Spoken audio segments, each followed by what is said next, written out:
I'm a numbers guy. Yeah. I want to look at what we have right now. Yes, I'm believing God for that next one. We're not there yet. So let's plan on what we have right now. If by the time we believe God and that one comes into place, we can effect.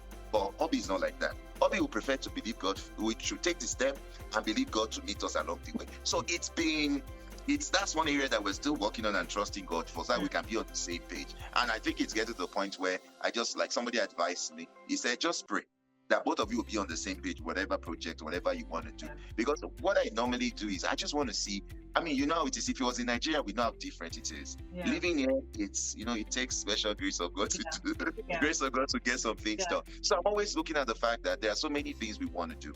Right now, we can't do them. We're believing God and trusting God to be able to do them. We're not there yet.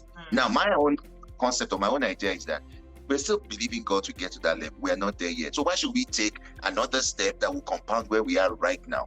That's my thinking. Whereas Obi believes that if you're trusting God, let's take that step and God will come through for us. So it's been an area that we're working on and we're trusting God for, but we're not there yet. But you see, it's a beautiful balance. That's what I feel, that between the both of you, it's a beautiful balance where one person needs to say, okay, you step out in faith and I'll watch the numbers, right? Back and forth. Like, you kind of keep going back and forth. As opposed to if both people jumped out in faith. Or both people. Both people stayed back, right? So I do believe it's a beautiful balance. And that's kind of, how God brings people together. The other thing I wanted to point out was your mom. It's interesting because most times parents come in and it's almost like the opposite direction, right? And I wonder if it's because maybe your dad passed and she's seeing how you're trying to do the work of two people when she didn't have that person, right? This person is right here with you and you're trying to do the work of two people when the person is right there. That she had done. Trying to save you all that trouble and make sure that you kind of work in partnership with the spouse that God has given you. So that's how God uses people in our lives, I believe. Now, I'm thankful for our mom. Like, our mom has helped so much because at times, all because my mom always talks to her because she's more experienced, right? She always let her know, like, there's some limits to what you do, right? That's wonderful, though, because you normally will not, maybe hear that kind of story about, like, mother-in-laws or things like that. So the thing that even strikes me about this one story, and love the examples, so many examples, is how, they say that marriage changes you. So whether you realize it or not, you are slowly become a person of faith because you're like, for each one that you check the box that, we didn't know how this one, but it shall pull through, And in the same way, you're becoming a person of patience too. I'm like, okay, I shall. Now they say that marriage, so God brings people together. And I don't know who guys said that. Maybe that marriage was not meant to make you happy, it was meant to make you holy. And that is, you go through changes to prepare you for the work that God has in the future. But I'm hearing a lot of trust. I'm hearing a lot that this is a high trust relationship. Trust and experience. When you're seeing the banking thing, when you're seeing what money does to people, you're like, no, not today, not us. So we thank God. Okay, so we'll now go to the next C, cradling or parenting, right? Who is the disciplining one and who is the doting one? How does this work for you, right? What I know, 3 boys. 3 boys. Alex, you have a great idea. I have a great idea and I've met them. Wonderful boys. I think so. Funny enough, we asked our boys this question, and they said, I think each of them will have a different response. Yes. I feel maybe I am more like the disciplining one, right? I think it's more. She disciplines as well. It's just that I think they are boys, and I know at times they take advantage. So I always want to show them that is around. So I think it's gonna be probably more me. Yeah. Well, you do. I do a lot because if I don't, I'll get into trouble, right? So I have to step to the So I just find, just like I know when we're just talking about it, I know there will be like the little one. I don't discipline the little one as much as I discipline them, but because I feel it's still a baby, right? Because it's fine. It's fine. It's just tall, right? It's just a tall child. So they always feel like they are mates. They don't feel they know that. They know that I call him. But to me, I'm like, he's still a baby. You understand? You guys just and that one doesn't even know that he's still a child too. You always have to behave like them. Let me tell you, you are living in real life the thing that they say that the lastborn, the parent that the lastborn had, it's not the parent that the firstborn had, right? Sure. Like even us, like the parent that I had, my parents were not the same parents when they were the parents of my first brother, right? Because there was 7 years between us. So the same thing. This is why your older sons are saying that maybe you're spoiling him because you've met a little bit, right? It's kind of like, okay, because I know they gave me an example where I was he did something. The middle one. Yeah, the little one did something. I told him that don't ever touch your brother. Just call me if anything happens. So they called me like 4 times. So I kept on warning him. If you do it again, so they thought that the 4th time they called me, I kept on giving him last chance. That was the middle one. Right away, would have been disciplined. But I kept on giving him last chance for the 4 times. And then they'll remind you. But that's the thing, children will remind you. They will put you on the straight and narrow. So I guess it's for us to just kind of always remember, right, that each child is different and they need different things from us. I think that would be my own thing. I have a follow-up question to that. How do you think your parenting would have been different if you were back home in Nigeria compared to here? Because the back home is different from what you can do. Because here you can just talk to them little, right, and just tell them time them out. Right ahead. But back home, kneel down, raise up your hand. Pick frog, pick this one, you understand. There are so many punishments you can give to them, right? Back home, unlike here. Because I know I've tried one when I told him to kneel down and just, raise up your hand and face the wall. And then coincidentally, the teacher was my friend, or is my friend. And essentially, everybody were just talking about it among their friends, the African friends. This was like, oh, your mother did that. Your mother told me to kneel down and do this one. My mother told me, and you were like, oh, you can hear all those African parents talking about like the different kinds of punishment, right? They give to their kids. But these ones are even the lenient ones we do, like back home, right? Where you're very, very, very, very. There's some things you can't get away with, right? Back home, yeah. So I think here is more about like the culture, but still we don't let the culture hold us down. And at home we just tell them you have to be, where you're coming from. Understand? So that's what I call it, raising like bicultural kids, right? Like you have the culture, you have your own culture, and then you kind of have to know that your parents were raised in another kind of culture. So things will be different, right? But things will still be a little different. I remember like in my son's school, they have it's not name, but they know me as the mother who gives her children work during the summer. I'm like, oh Lord. Did she go to our house too? Like schoolwork. I'm telling you, thing has become a thing of, the children said she makes them work like, 3 hours. That's the teachers, the teachers and counselors, not the students. The teacher can't say, that is summer. Why are you making your children work? Especially saying that it was traumatizing them. I'm like, what? So you know how you finish grade 4 and then during school year do grade 5. Exactly. They look at that, that's 2 hours during summer, 2 hours, and in their mind, these children are already getting A something. They're not doing poorly. And that. And they don't understand that's why they are doing it. Exactly. The school finishes, we buy the Kumon for the next and that's what I do. Yeah. And every day they must make sure they do 3 pages every day.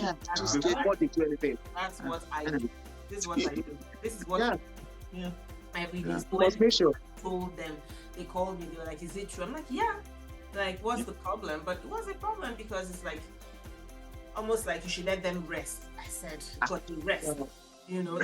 They do things. 2 hours, it's not just 2 hours out of 24. I said, I don't want a summer slump, right? That's what they call it.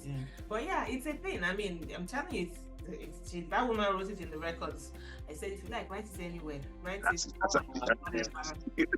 but it's just that whole difference in way that they view bringing and everything. I think it gives them an advantage. They have the best of that's it. You don't want to go back to school and just start trying to pick up from where you finished last. You're already on point, like you're ready. Even your dad takes them to library to go borrow books, so they read every day.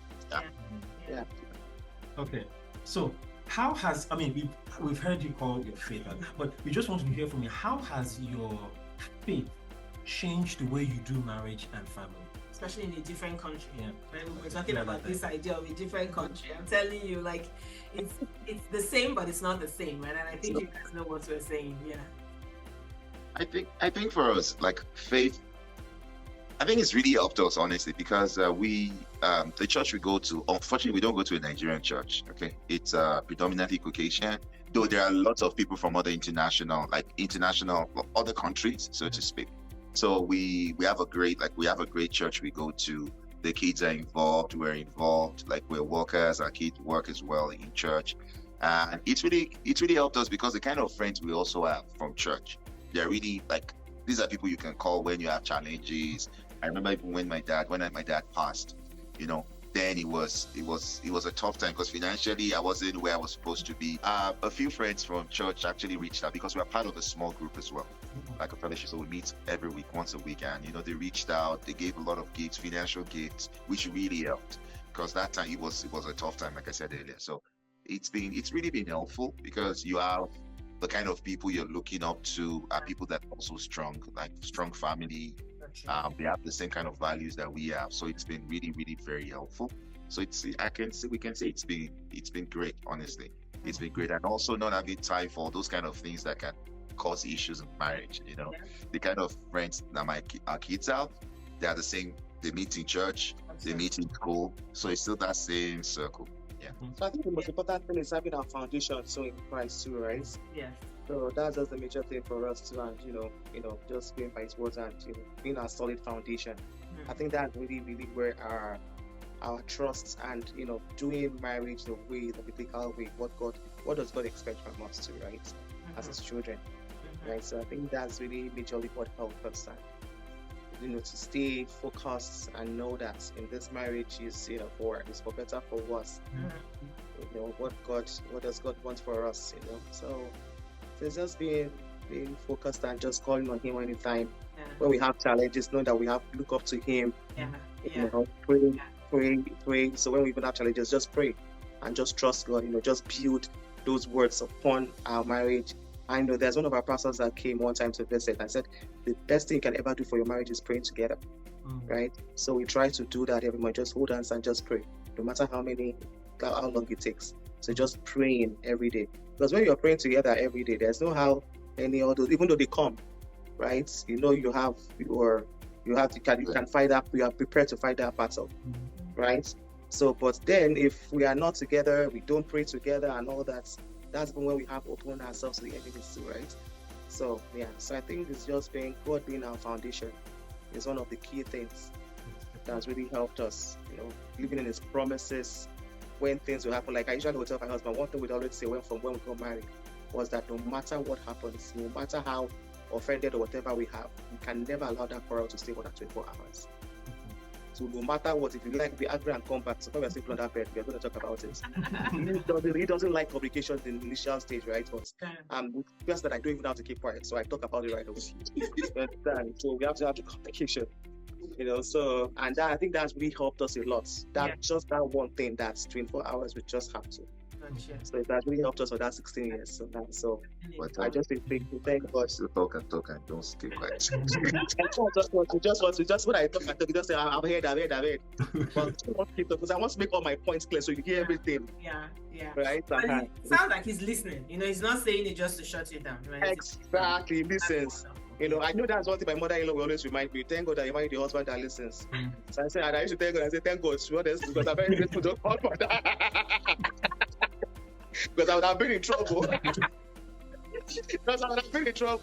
even though he does that, keep quiet. So far I know he doesn't have headphones on him, I'll just keep talking. Just make sure I voice out everything and my own mind is clear. Final question, and this is a question from you guys to us. So we've been hitting you guys with questions, and towards the end, we just want to turn the mic to you guys and give you an opportunity to ask us on a question on the Grey Couch. So fire away. What question do you have for us? So when it comes to communication for you guys, I would say for you guys. All right, so I'll go first. Okay. You can have your own. I know that this thing we're talking about, which is like you should talk. So what we found out earlier on is I get overloaded a little bit. I can't remember the point. So she sends texts. So this is the issue. Cut bullet point 1, 2, 3, 4, 5. These are my issues. As in this is. And so then I have time to one by one prepare my text. And then we set a time whereby we now go and talk about it. I mean, before I used to delay as long as possible so that she shall forget, and that didn't work out. So we now have like a statute of limitation whereby, okay, I've cooled down, I've thought about it, and then should have cooled down also, and then we can now talk about this point, this is what you said, this is what I felt about it, this is how I saw it. So that also does help, because a lot of times when we first, even up until recently, I shouldn't say when we first got married, this one is even recent, whereby I'm not taking. So sometimes I actually take notes when we're having the conversation to fix it. Yes, I will take notes, and lesson. like lesson, jotting the teacher's notes. I felt the two things. One, it let us show that I'm serious, that I'm not playing here, I'm not here, I'm trying to be serious. You are very important to me, I'm trying to take notes. And then later on, I have saved the bullet points, my action plans. These are my action plans. So that has really helped, because before then, she'll be talking, there'll be a lot of resentment, and after a while, even though I'm looking at how I've phased out, I'm not here mentally anymore. I mean, I'm still on point 1, and when I now check back and again on point 5, I'm like, what happened? So that has been helpful. Interesting. I think for me, the thing that I kind of always want to point out to people is, how if you were listening to just general communication things, they'll say talk about it, right? But you have to kind of find out what works for you. Like he's saying, just the attention span, right? And it's not anything with me. It's just a thing of overload, like sensory overload. And so it's like, you're literally just throwing words into the atmosphere and the person is not hearing it. And so it's like, okay, how do you want to put it so that this thing you're saying is kind of is there, right, to be talked about whenever it's appropriate or it's necessary. So that's when I started like writing down. And I write, like I like writing, I kind of write well, so it's easier for me to just put down everything. And once I have it there, it's almost like, it's not like a memorial at all. It's like you've something you can then just like blow away in the wind, right? Because you've put it out. So that's kind of what we found work for us. Because we then come and talk about it, right? As opposed to trying to talk about it directly. Because trying to talk about it directly means one person is still holding it, right, in their mind while waiting for that time and all that. As opposed to if you wrote it out, then you're no longer there. Then it's just an issue that needs to be talked about whenever you get together. So that's what has worked for us. So. That's good. Yeah. That's good. All I've thought about it, right, That would have saved me a lot of trouble. But she likes to write too. I'm telling you, as in, you like, she likes to write. That is her forte. So maybe voice recording, that might be the next level. This one that WhatsApp now has this that you press that and you can record. Yes, I guess the thing is just, the ability to be able to state the issue without the emotions, you know what I mean? Of this, that. It's just, this is the issue. We can talk about it, right? When you get back, or tomorrow, or next tomorrow, or whenever. And sometimes you can come back to, I might go back to the archive. I just go to the archive that, talked about this thing 6 months ago. No, what's 6 months? I go back to my archive and say, hey, this is the date here. Until I change phone. But always in good spirits, because at the back, I'm like, this person, you want that type of safe space where the person feels safe enough to say, this thing is bothering me. I can talk about it, and I know that I will not feel judged for bringing it up. You don't have that outside. I shouldn't say but you don't have that outside whereby you have the freedom, real safety. To just, this is how I'm feeling, and I feel safe enough in this relationship to tell you how I'm feeling without being judged by it. And not be judged. I'll be a question.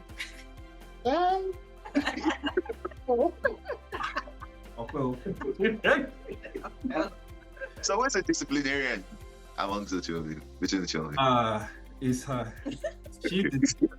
And the funny thing is, I'll be raising my voice. I shout. Yeah. There's no fear. There's like this one's like this guy. Yeah, you don't shout it.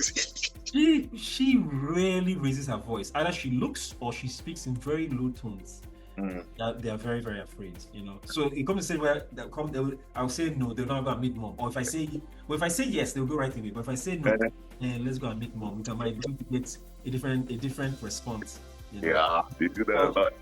With that, we now shall if one person says no, just say no, it's no. Yeah. Universal no.